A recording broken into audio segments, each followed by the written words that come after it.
If you'd told me a year ago that I'd be sitting here, in my own apartment, watching the rain streak down the glass with a feeling something like peace, I wouldn't have believed you. I'd have been too busy drowning. Not in water, but in paper. Legal paper. Summons, motions, financial disclosures, a lawsuit. The kind of dry, terrifying language that feels like it's sucking all the air out of the room. The most surreal part? The plaintiffs, the people who brought this case against me, who hired a lawyer to systematically dismantle my financial life, weren't some disgruntled business partner or a stranger from a car accident. They were my parents. That still feels strange to say. My parents, mom and dad. The people who taught me to tie my shoes, who drove me to soccer practice, who had my baby pictures and albums on the shelf. They sat across a courtroom from me, their faces set in expressions I didn't recognize, while their attorney laid out a case that I was a leech, a manipulator, an ungrateful child who had taken advantage of their generosity for years and now owed them a sum so large it would have taken me a lifetime to pay. They wanted me bankrupt, not just set back, but publicly, legally, financially obliterated. In front of a judge, in front of anyone in that courtroom who might be listening. They wanted it on the record. They wanted a verdict that stated, officially, that I was in their debt forever. And for months, that was my reality. The looming court date was a black hole in my calendar, pulling every thought, every ounce of energy into its vortex. I'd wake up at 3 a.m., my heart pounding a frantic rhythm against my ribs, and I'd scroll through the digital case file on my phone, the blue light bleaching my face in the dark, rereading their accusations until the words lost all meaning and just became shapes of betrayal. But today was different. The hearing was over, it was done. And I'm here, not curled in a ball of anxiety, but upright, breathing. The rain sounds like a cleanse, not a dirge. Everyone expects a courtroom drama to have a grand explosive moment, a "you can't handle the truth" shout. And in a way, there was a moment. But it wasn't loud, it was quiet, it was a question. Just one simple, devastatingly clear question from the judge that cut through all the legal posturing, all the buried family history, all the hurt dressed up in dollar signs. That question didn't just change the case, it changed everything. How I saw them, how I saw myself, the story I'd been telling myself for a decade. Before we get to that moment, though, I need to take you back, way back, because this didn't start in a courtroom. It started in a house that looked like a home, but felt sometimes like a transaction waiting to be tallied. If you're interested in stories about family, complicated relationships, and finding your footing, consider subscribing. This is a long one, and I appreciate you being here. I grew up solidly middle class, a suburban house with a well-kept lawn. Vacations were driving to see national parks, not flying to tropical resorts. There was always food on the table, clothes on our backs, and a thick, unspoken ledger underneath it all. My parents, especially my father, were believers in the concept of return on investment. It wasn't a cold thing, not at first. It was framed as responsibility, as preparation for the real world. "Nothing in life is free," was my dad's favorite mantra. He'd say it with a half smile, ruffling my hair after buying me a new bike. "Even this, someday you'll understand the work it takes, you'll pay your own way." I think he meant it as motivation, but for a kid, it lands differently. It lands as condition. Everything had a shadow cost. Good grades were rewarded with cash, literally. An A was worth $20, a B was $10. I remember the crisp bills handed over after report card day, a business transaction. I'd feel proud, then immediately confused. Was the pride for learning or for the income? Chores weren't just contributing to the household. They were a rigorous system of credits and debits. Forget to take the trash out? That's a deduction from your allowance, itemized on a whiteboard on the fridge. My mother operated differently, but the currency was emotional. Her love was a thermostat, constantly adjusting. If I was the good son, helpful, agreeable, achieving, the warmth was palpable. She'd bake my favorite cookies, tell stories about me to her friends with a shining look in her eye. But if I pushed back, if I had a teenage meltdown or failed to meet an unspoken expectation, the chill would set in. Not yelling. Silence. a withdrawal of that warm light. It was a debt I owed her, my compliance for her affection. Dinner conversations were often post-mortems on efficiency. "Did you use your time productively after school?"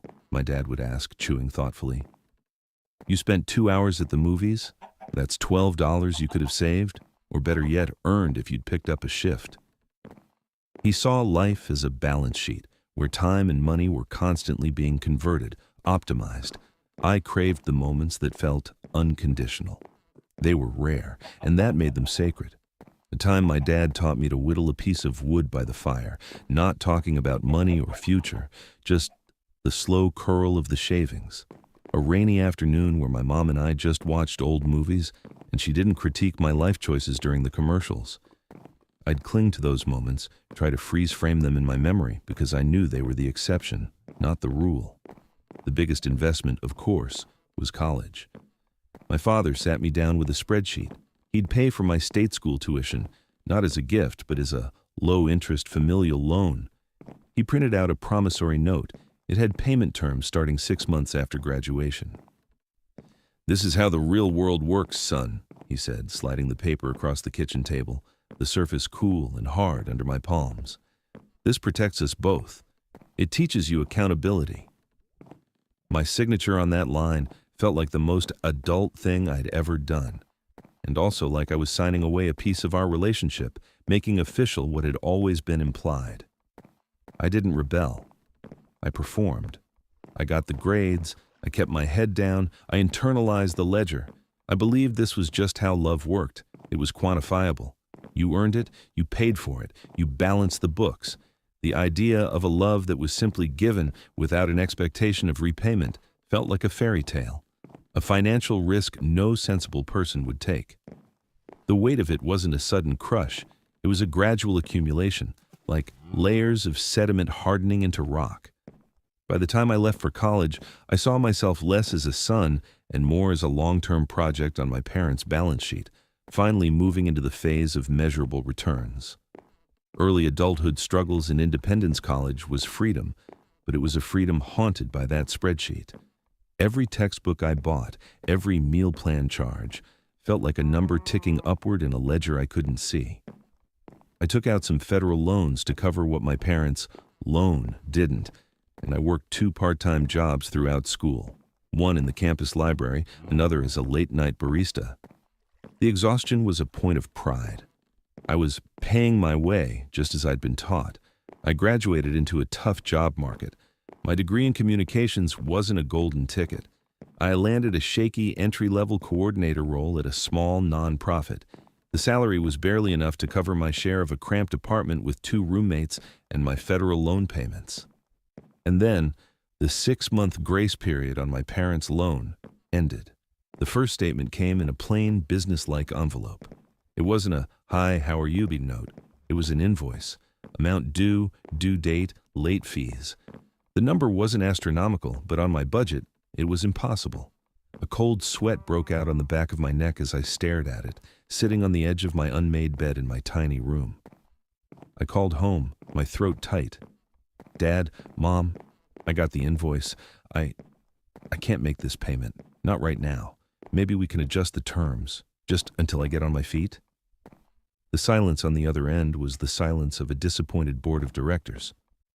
"We had an agreement," my father said, his voice devoid of the warmth I'd sometimes heard as a child. "A contract. The world doesn't stop because your job isn't what you hoped. You need to find a way, get a second job, cut your expenses further."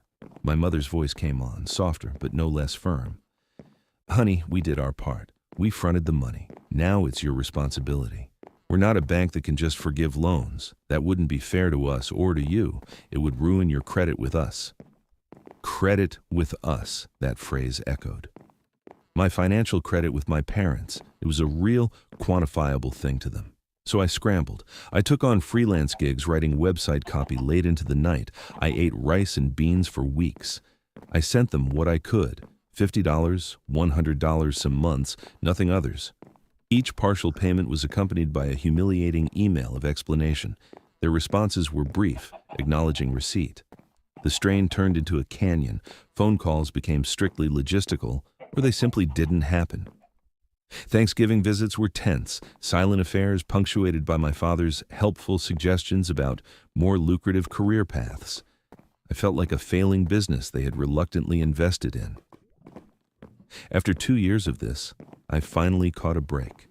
A former professor recommended me for a communications manager role at a growing tech startup. The salary was nearly double what I made. It felt like a miracle. For the first time, I saw a path. I could pay my rent comfortably, attack my federal loans, and maybe, just maybe, start making real dents in what I owed my parents. I called them, excited, hoping this news would be a bridge back. Mom, Dad, I got a new job. It's a huge step up. I should be able to start making proper payments soon.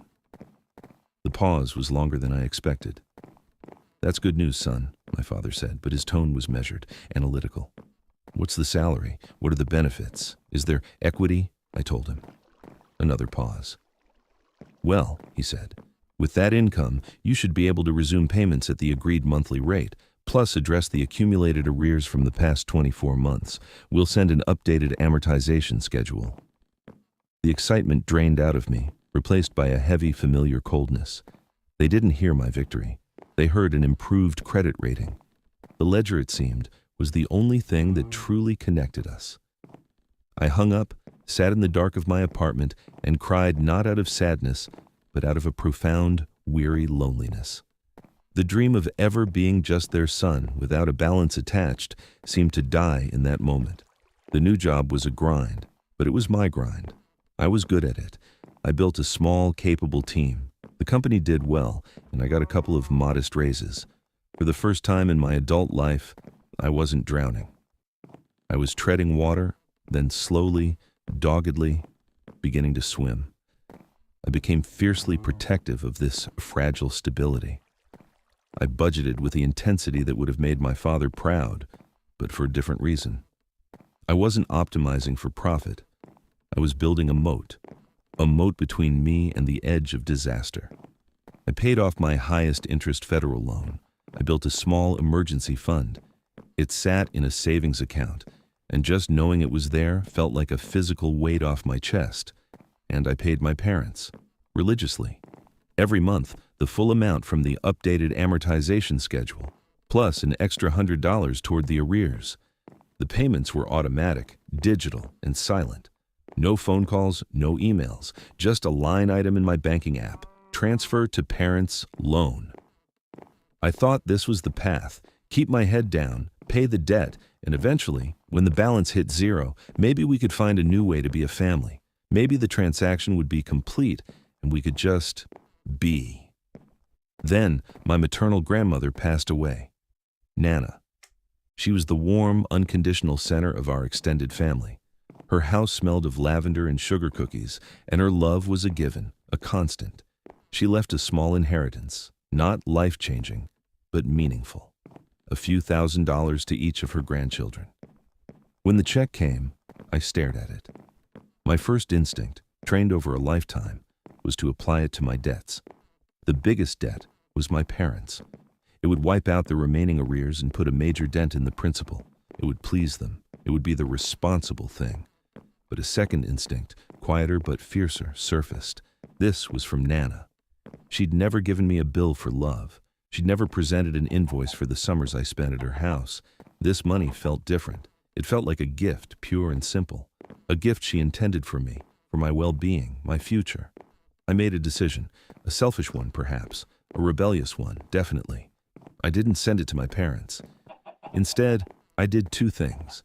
I took a small portion and went on a short, quiet trip to the coast. Nana had loved the ocean. I sat on a beach for 3 days, reading, thinking, just breathing air that didn't feel thick with obligation. The rest, I put into a retirement account, a seed for a future I wanted to build, not one I was indebted for. I didn't tell my parents about the inheritance. I assumed, perhaps naively, that it wasn't their business. It was my money, from my grandmother. I was wrong. A month later, my father called. His voice was clipped, colder than I'd ever heard it. "We understand you received a distribution from your grandmother's estate." My blood ran cold. "How did you..." Your cousin mentioned it. That money, he continued, steamrolling over my question, has a moral obligation attached to it. You have an outstanding debt, a legal one. The right thing to do would be to apply those funds directly to the balance you owe us. The fact that you did not and instead chose to vacation demonstrates a profound lack of character and financial integrity. I was stunned into silence. They were monitoring me. My own financial choices were being discussed and judged by the extended family. "We need that money, son," my mother said, her voice on the extension line, trembling with what sounded like hurt. "We planned for it. We're counting on it. Your father's consulting work has dried up. This isn't just about the loan anymore. It's about you helping your family when we need it, after all we've done for you." That was the turning point. The moment the loan framework shattered and the true nature of the relationship was laid bare. It was never a loan. It was a leash, a tool for perpetual control. My financial independence, my small choices, were a threat to their system. My decision with Nana's money wasn't just a financial misstep in their eyes. It was an act of betrayal, a default on the unspoken interest of total compliance. The phone call ended in a stalemate of icy politeness, but the temperature had dropped permanently. I knew in my gut that something had broken. The ledger wasn't just a document anymore. It was a weapon, and they had just decided it was time to use it. The Cold War began. My automatic payments still went through, but now they were met with emailed receipts that read like legal notices. Family gatherings, which I began to dread and then avoid, were minefields. At a cousin's wedding, my father cornered me near the bar. The smell of whiskey and stale perfume hung in the air. "This can still be simple," he said, his voice low, not looking at me but at the crowd dancing. "Just transfer the inheritance amount. We'll consider the matter closed and adjust the payment schedule going forward. We can put this behind us." It was an ultimatum disguised as an offer. "Dad, that money is gone. I used it. And even if it wasn't, it was mine to use. The loan payments are continuing. I'm meeting our agreement." He finally looked at me. His eyes weren't angry. They were calculating, disappointed in a poor investment. Meeting the minimum agreement while sitting on a windfall. That's not good faith. That's deceit. He walked away, leaving me feeling gutted and yet strangely defiant. A few weeks later, the communications stopped entirely. No receipts, no emails, just silence. For a month, I felt a nervous relief. Maybe they'd given up. Maybe the storm had passed. Then, on a Tuesday morning, I found the envelope. Thick, cream-colored, formal. The return address was a law firm I didn't recognize. My hands went numb as I tore it open. It was a demand for payment letter. It stated that I was in default of our loan agreement due to failure to apply liquid assets to the outstanding debt in a timely manner, citing the inheritance. It listed the entire principal balance, plus calculated interest, plus administrative fees, as now immediately due and payable. The total was a figure that mirrored my entire net worth, my savings, my retirement, the estimated value of my car. If I paid it, I would be left with nothing, literally zero. The letter gave me 30 days to pay in full, or they would pursue all available legal remedies. I crumpled onto my couch, the paper crackling in my shaking hand. This wasn't a parent trying to teach a lesson. This was a tactical strike. They wanted to wipe me out. The goal wasn't repayment. It was submission or ruin. I tried to call. My mother answered, her voice a flat recorded message tone. "All communication needs to go through our attorney now," she said, and hung up. I was orphaned by a phone click. Panic set in, a sharp metallic taste in my mouth. I couldn't sleep. I'd lie awake, my mind racing through worst-case scenarios, losing my apartment, my credit destroyed, my career in ruins because of a lawsuit. The shame was a physical weight, crushing my lungs.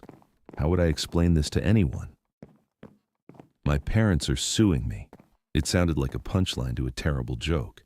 I had no choice. I had to get a lawyer. The savings I'd so carefully built, my moat against disaster, was now funding my defense against my own family. The irony was so bitter, I could barely swallow it. My attorney, Linda, was a no-nonsense woman in her 50s with kind eyes and a steely demeanor. She reviewed the promissory note, the payment history, the demand letter. She whistled softly. "This is aggressive," she said. "They're trying to scare you into a settlement that breaks you. We can fight this.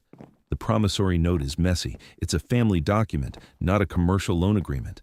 The default they're citing is highly questionable. But you need to understand, going to court means this becomes public. It means testifying against each other. There's no going back from that."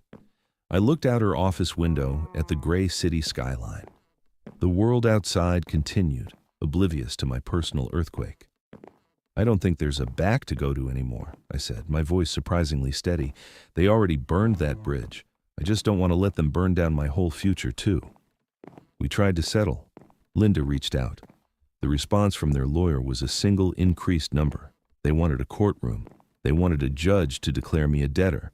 They wanted the validation, the public recording of my obligation. They wanted to win, officially. The months of preparation were a special kind of hell. Discovery meant handing over every bank statement, every pay stub, every record of my financial life for their lawyer to pick over. I had to write a deposition, answering questions about my relationship with my parents, my spending habits, my moral character. It was a brutal, dehumanizing invasion. I felt stripped bare, my life reduced to exhibits A through Z. The night before the hearing, I didn't sleep at all. I just sat in my living room, watching the sky lighten from black to deep blue to a pale, sickly gray. I wasn't thinking about legal strategies or arguments. I was thinking about my father teaching me to whittle. I was thinking about my mother's cookies. I was mourning the parents I thought I had, the parents I desperately wanted, who were now just two plaintiffs in a civil suit. The grief was a hollow, aching space where my family used to be. The courtroom was smaller than I'd imagined, wood-paneled, stuffy, smelling of lemon polish and anxiety. It felt like a bland, bureaucratic chapel. My parents sat at the plaintiff's table with their attorney, a sharp-faced man in an impeccably tailored suit. They did not look at me. They stared straight ahead at the empty judge's bench, their profiles like stone. I sat with Linda at our table. She gave my arm a reassuring squeeze. "Just the facts. Breathe."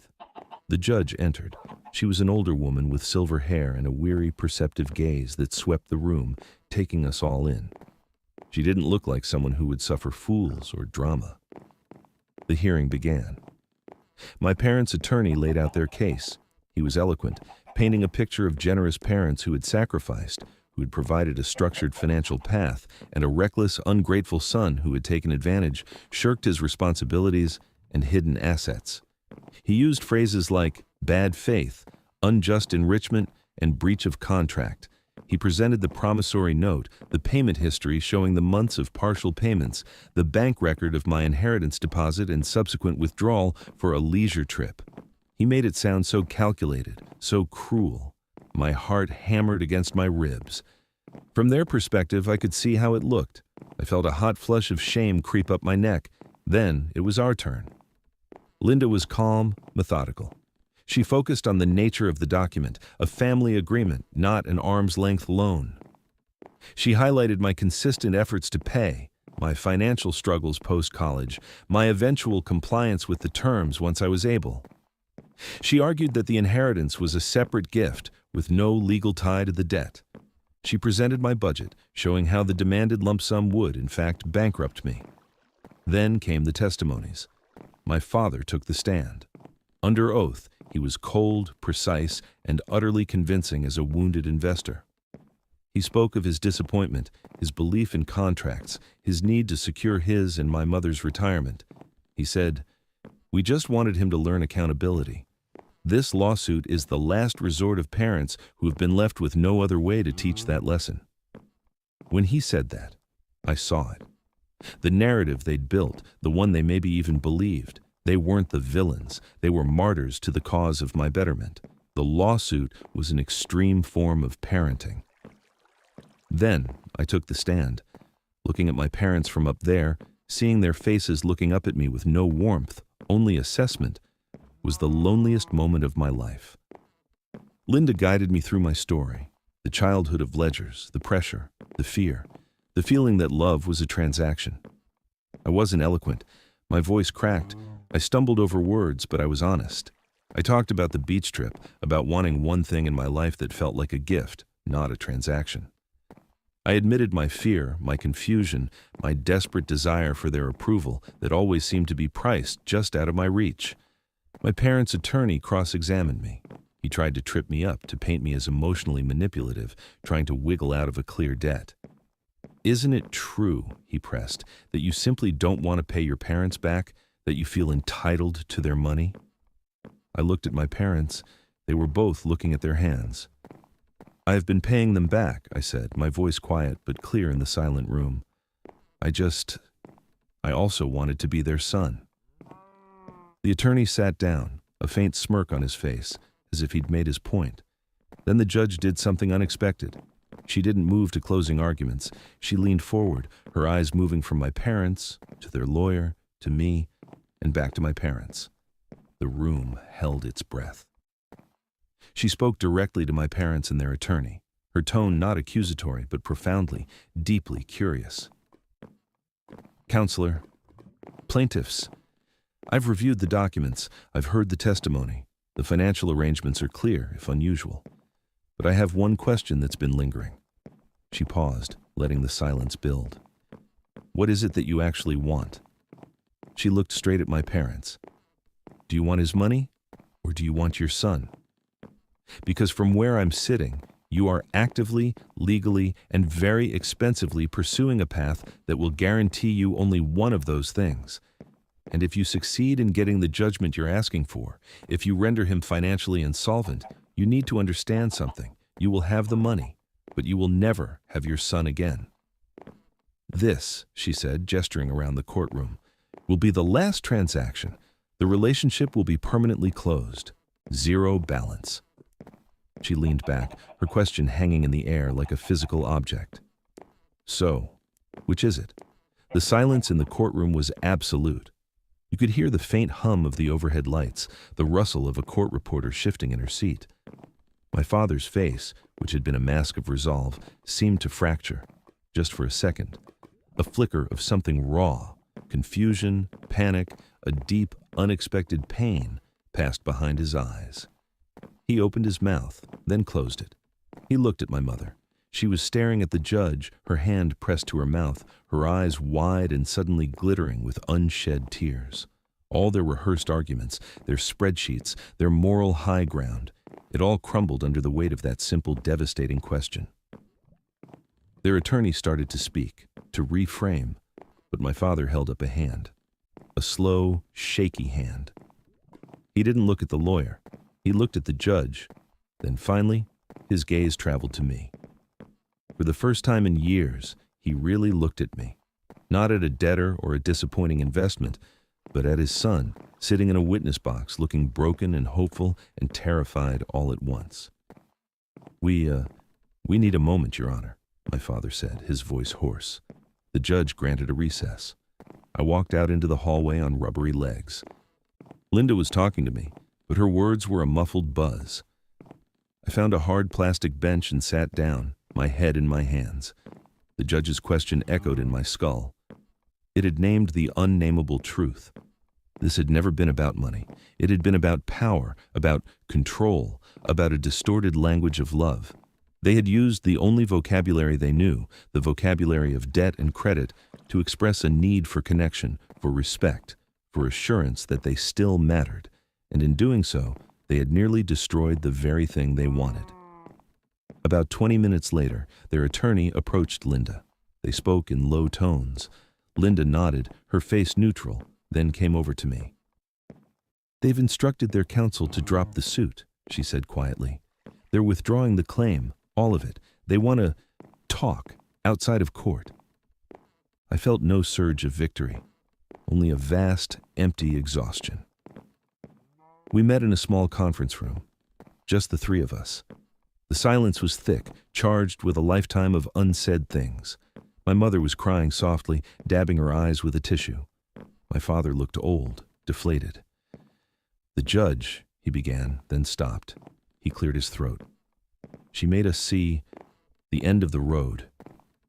He struggled for words, a man who always had a spreadsheet for clarity. We never wanted to lose you. We thought the structure, the obligation, it was what kept you close. It was how we knew how to contribute, to matter. It was the closest thing to an apology and a confession I would ever get. They couldn't articulate love, but they could finally articulate their fear, the fear of being irrelevant, of having nothing to offer but affection, which to them felt like nothing at all. I just wanted you to be proud of me, I said, my own voice breaking. Not because I paid you back, but because I was me. My mother reached out a hand, then pulled it back as if afraid to touch. We are, she whispered. We were just so bad at showing it. There was no dramatic reconciliation, no hugging it out. We signed the dismissal papers. The financial debt in that moment was mutually abandoned. It was the only currency we had left to trade for a chance, however faint, at something else. I walked out of the courthouse alone. The sun was shockingly bright. I drove home, parked, and then sat in my car for an hour, feeling absolutely nothing. The adrenaline was gone. The fear was gone. The anger had melted into a deep, profound sadness. I wasn't thinking about the money. I was mourning the years wasted in that twisted economy of love. I was grieving for the parents I'd had, and cautiously, fearfully, acknowledging the flawed, confused humans they were who had finally been confronted with the catastrophic cost of their own system. That was a year ago. The relationship with my parents now exists in a strange, new country. There are borders. There are rules. The main rule is no more loans, no more financial entanglements of any kind. We don't talk about money. If we can't talk about anything else, we don't talk.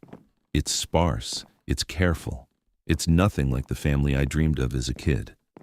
But it is honest. And it is free of that constant, low-humming anxiety of the ledger. We see each other on major holidays. The conversations are surface level, the weather, a book, a TV show. Sometimes it's painfully awkward. Sometimes there are flashes of the old patterns, a comment that feels like a subtle invoice, and I feel my walls slam up. But now I have the language. I can say, that feels like a transaction to me, and we agreed not to do that. And they stop. They're trying, in their stilted way. The biggest change was internal. The lawsuit and that piercing question from the judge forced me to definitively separate my sense of self-worth from my financial performance and from their approval. I had to build an identity from scratch, based on my own values, integrity, kindness, the quality of my work, the health of my chosen relationships. I still budget. I'm still responsible. But the purpose is different. The money I save isn't a moat against them anymore. It's a foundation for me. For a future I'm building because I want to, not because I owe it to anyone. I also learned about boundaries, not as walls to keep people out, but as property lines to define where I end and they begin. My finances, my life choices, my time, they are mine. I am not a subsidiary of my family.